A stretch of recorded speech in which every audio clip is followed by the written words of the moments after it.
Hello again. Hope everybody's October is going well. I just got back from the cinema from seeing Halloween Kills. This is one of the few films I was actually planning to go to the cinema to see this year. Wanting to be cautious and a little particular about what I see in these times, and happy to say the cinema in my town is doing a very good job keeping things neat and tidy and safe for everybody. And I actually saw this film alone in the theater, which is nice when that happens. It's like a nice little private screening. If only the movie was as nice. I did a reaction to the first trailer to come out for Halloween Kills over my other YouTube channel, the Movie Buff Reactions channel, and I thought the trailer did a good job of hyping up the movie.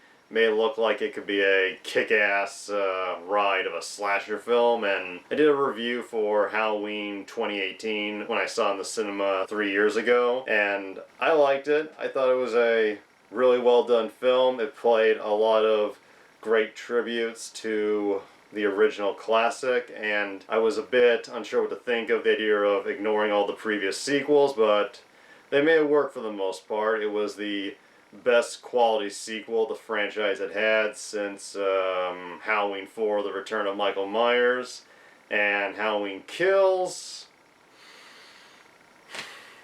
If Halloween 2018 was the Halloween 4, then Halloween Kills is the Halloween 5. To put it simply, I did not have a fun time at this movie. This film, it could make a good case for just because you can be bigger than the first one doesn't mean you're gonna be better. And the plot for this movie is extremely hard to describe because it's all over the place. We pick up right away from the events of the last movie, except we see Will Patton's character, the officer from the first film who got stabbed in the neck, and I saw that he was returning, and I was wondering how, because it looked like he was pretty down for the count in the last film, but he's back and he miraculously survived, because you can do that in slasher films. And then we get a flashback showing that he was actually one of the cops who caught Michael Myers back in 1978, going by the last film's logic. And this opening flashback sequence is just awful. I mean, it goes on way too long. I mean, it felt like it was 15, maybe 20 minutes before we got the title sequence with the iconic theme. The opening sequence of this film just focuses so much on this character that was not really a major part of the last movie, and we get a bunch of really tired and dumb cliches. Then we see Laurie, Karen, and Allison, her daughter and granddaughter, in the truck going to the hospital, and to explain how Michael would survive the fire at the end of the last movie, we see fire trucks come in. While that's going on, we then cut to a talent show in a bar, and one of the people performing in this talent show is Tommy Doyle, the now grown-up boy that Laurie Strode babysat in the original. And he's not played by Brian Andrews, who played the kid originally. Now he's played by Anthony Michael Hall. And I like Anthony Michael Hall. There are two type of generations that know him. One as the nerd from The Breakfast Club and 16 Candles, and the other that knows him from The Dead Zone. And this is clearly the Dead Zone type of Anthony Michael Hall. He is very big now, very tough looking, and there are a few parts of this film where he looks more scary than Michael Myers. And when the word gets out that Michael Myers is back and terrorizing Haddonfield, Tommy Doyle assembles a lynch mob built up of just some random people, but also Lindsay Wallace, who, unlike him, is played by the same original actress who played her as a kid, Kyle Richards, and Marion Chambers, now alive due to the retconning of H2O, played once again by Nancy Stevens.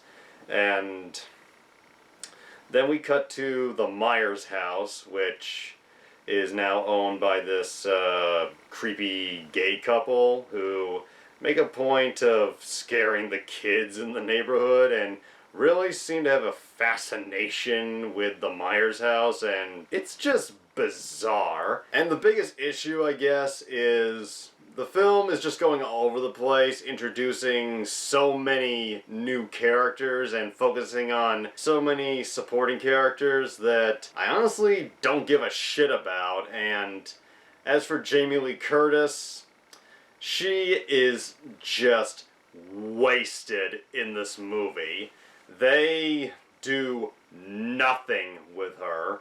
I mean, they bring her into the hospital after her injuries in the last film, and she spends about 80 to 90% of her performance in the hospital, lying in bed, droning on about Michael Myers, and talking to Will Padd's character, who I had a feeling they might go this route. It's implied that they had a previous attraction or romance, and she gets out of bed briefly to go fight Michael, but doesn't happen. And meanwhile, Tommy Doyle is hunting Michael Myers, and he has Allison, Laurie's granddaughter, going with him. And the Allison character, I thought she was the next best character in the last film, but here they've switched out an interesting personality with a personality that feels more wooden than a Steven Seagal performance. And I don't know if that's meant to show that she's traumatized after the death of her annoying as shit dad, but it sucks. And Judy Greer, well, she learned a little from the last film. Her character, Karen, is still as whiny and annoying. And even though she now knows her mother was right, her whole performance is basically her just arguing with Laurie. And I just think the trailer presented so many interesting ideas, and these storylines, the idea of a lynch mob going after Michael Myers, it's been done before, but it had potential to really work. But here it's just over the top, and again, it feels like there's 4 or 5 different movies going on at once, and each one's just fighting for more screen time. And none of the characters are particularly interesting. They have moments where they show a few good moments, like Tommy Doyle, but for the most part they just turn him into a crazy, raving loon.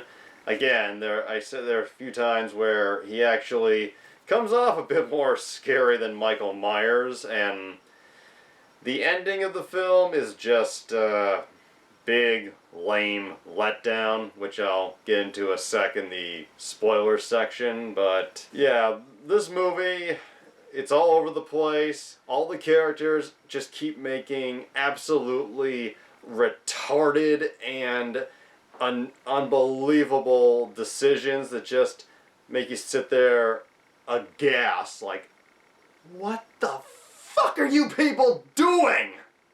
And before we move into the spoiler territory, I just want to mention a few quick things that I had been curious about before going into the film. The trailer showed that The Mask from Halloween 3 Season of the Witch, the standalone sequel from the Silver Shamrock Company, would be making an appearance, and they do, and I'm happy to say that's one of my few pros with the film. Just seeing those masks, and they were used in a pretty good situation where they just were highlighted. And the only spoiler that I really knew about was that they mentioned that Ben Tramer, the character who got burned alive in Halloween 2, which has now been retconned, is apparently alive in this universe. And honestly, I never was bothered by the Ben Tramer death as most people were, but yeah, that was not a bad little reference. Better than some other callbacks that they did.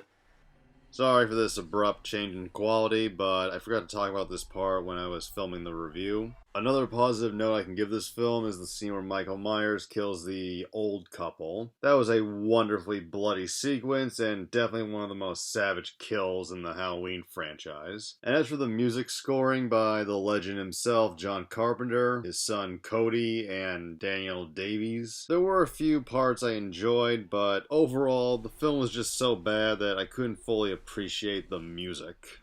And in case anybody was wondering, the boyfriend of the Allison character, who was a complete cunt that just cheated on her and fucked up her phone, he returns, and I'm a little just perplexed by what they did with him. Like, he was completely unlikable in the last film, and here they tried to turn him into some kind of a tragic hero that you could get behind, and Allison seems to have just gotten over the way he treated her.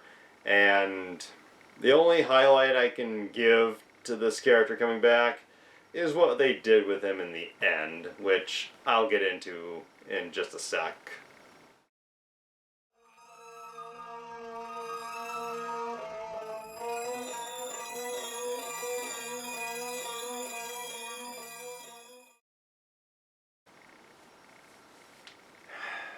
I bring the hair down for this one. The ending for Halloween Kills is not really exciting. Laurie Strode, again, is just shacked up in the hospital. And before we get right to the ending, let's start with one of the dumbest and pretty infuriating moments of the film.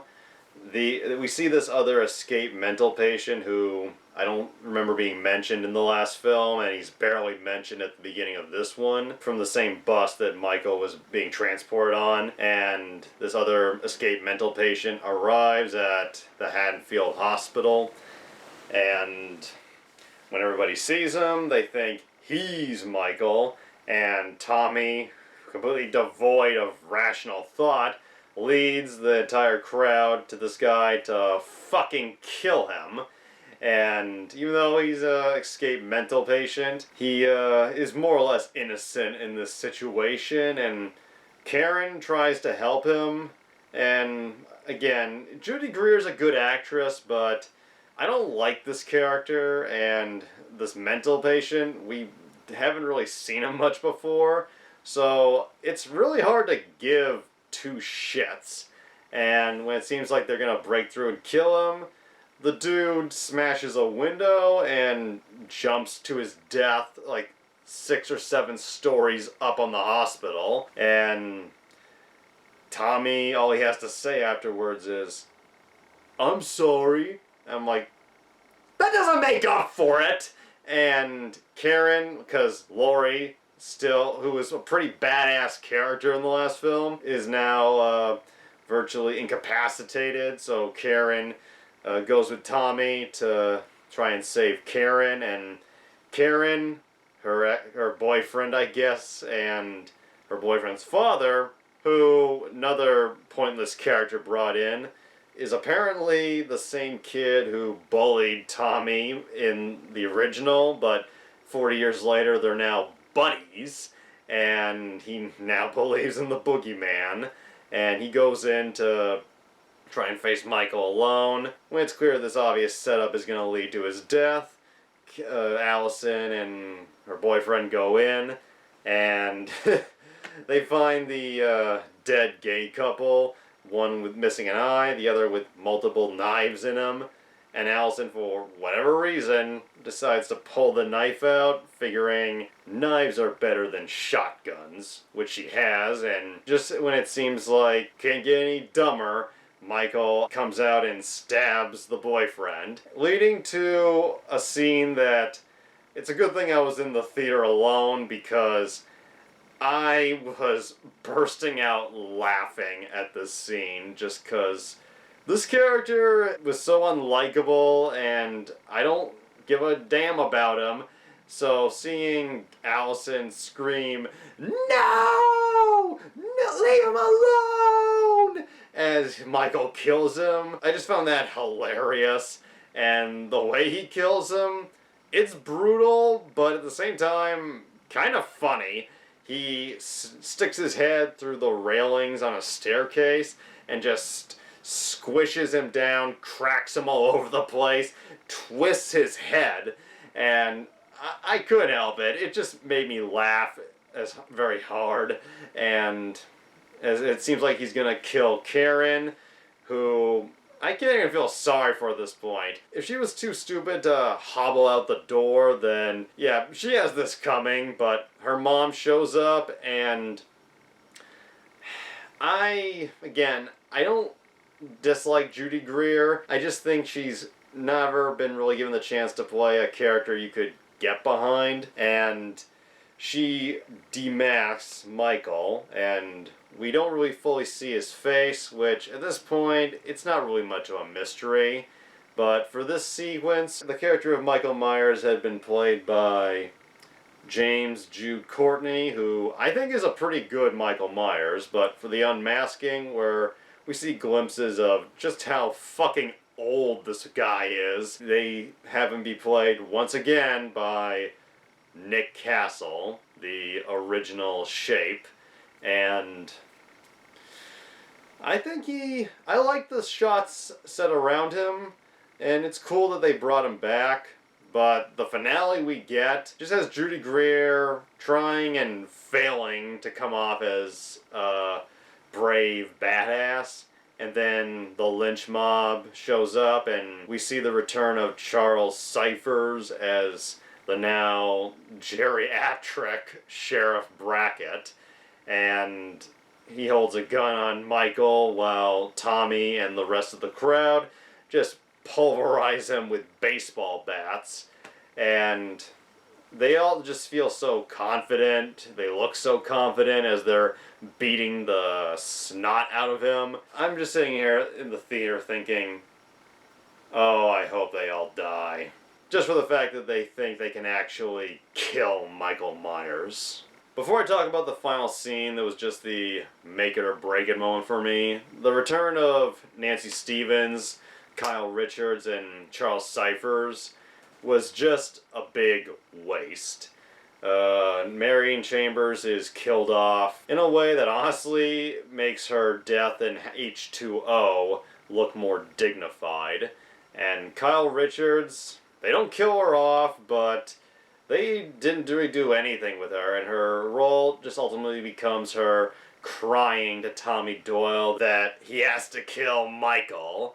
And Charles Cyphers, he was good in the John Carpenter films I saw him in, but he's just so old and out of it now that they really couldn't do much with him. And in the moment that I guess is meant to be the dramatic moment of the film, after the lynch mob drives the mental patient to commit suicide, Brackett says that Myers has turned the rest of the town into monsters, and like causing them to lose their rational thought. And the way this scene is executed, it makes me think, is this movie trying to get deep and have some kind of commentary? 'Cause that's not Halloween.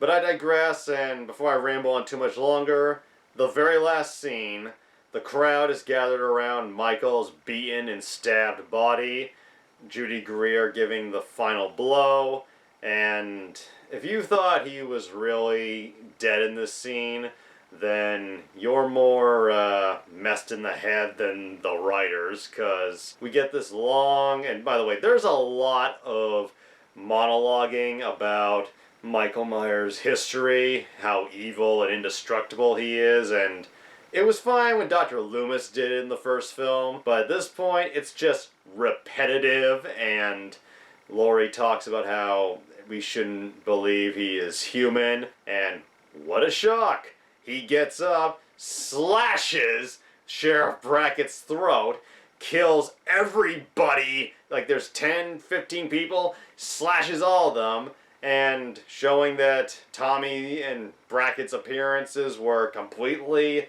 meaningless. Michael just takes Tommy's baseball bat that he's been wielding throughout the film and just goes fucking Negan on him.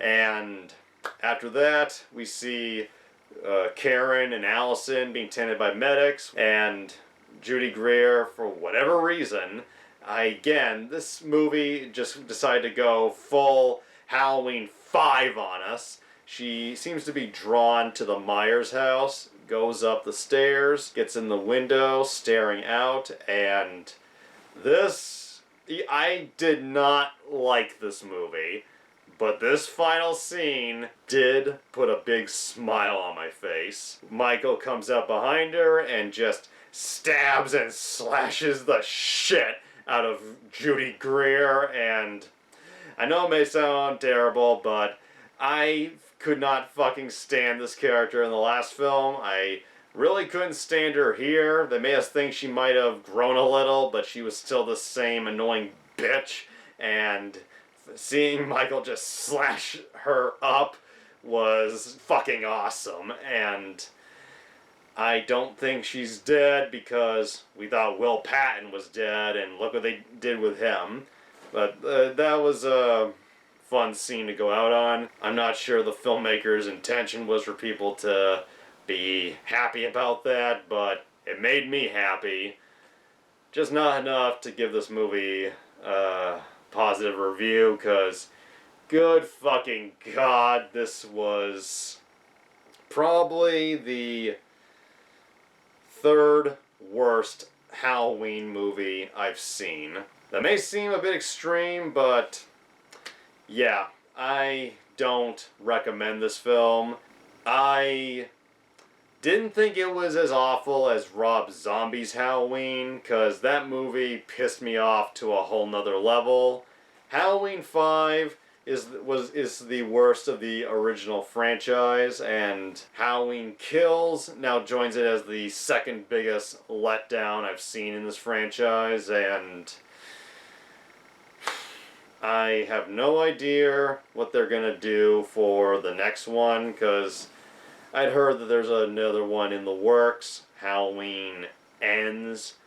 Yeah, that's actually what they're gonna call it. And due to this film's box office, I think it's clear we're gonna get it, and you never know. Sometimes they surprise you, but after this film, I just think back to what I said in my Halloween 2018 review. That movie was surprisingly good. Like, they took a chance and they made it work.